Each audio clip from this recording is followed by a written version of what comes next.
5 būdai, kaip elgiasi emociškai nebrandūs žmonės. 1. Jie visur kuria arba ieško dramos. Nes nuolatos ištinka stresinės situacijos, o jeigu ne, jie patys jas ir sukelia.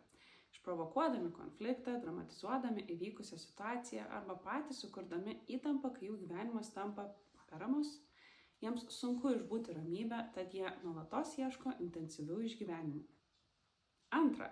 Jie visada nori būti dėmesio centre.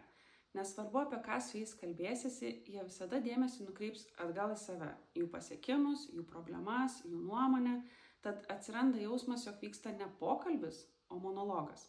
Ilgainiui šalia emociškai nebrandaus žmogaus pradeda jaustis tartum nematomas. 3. Jie vengia sudėtingų pokalbių.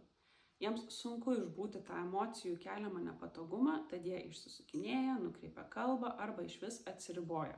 Nors tą akimirką tai sumažina patiriamą nerimą, tačiau ilgalaikėje perspektyvoje tai daro žalą, nes situacijos nesisprendžia, kaupiasi ir santykiai stringa.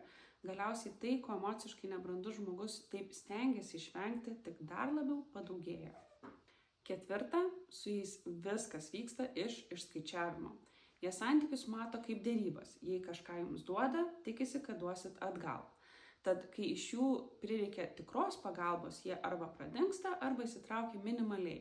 Santykyje nėra ryšio ar artumo, viskas apskaičiuota. Kai emociškai nebrandus žmogus kažką duoda, visada būna ir kažkokia užslėpta nauda jam pačiam. Na ir 5. Jie nuolatos demonstruoja pranašumą. Tau nutiko kažkas blogo, jam yra buvę dar blogiau. Tu kažkuo didžiuojasi, jam yra pasisakę dar labiau. Tavo jausmams vietos nėra, nes jie nuolat rodo savo pranašumą. Tad vietoj ryšio ir bendrystės nuolat patiri konkuravimą.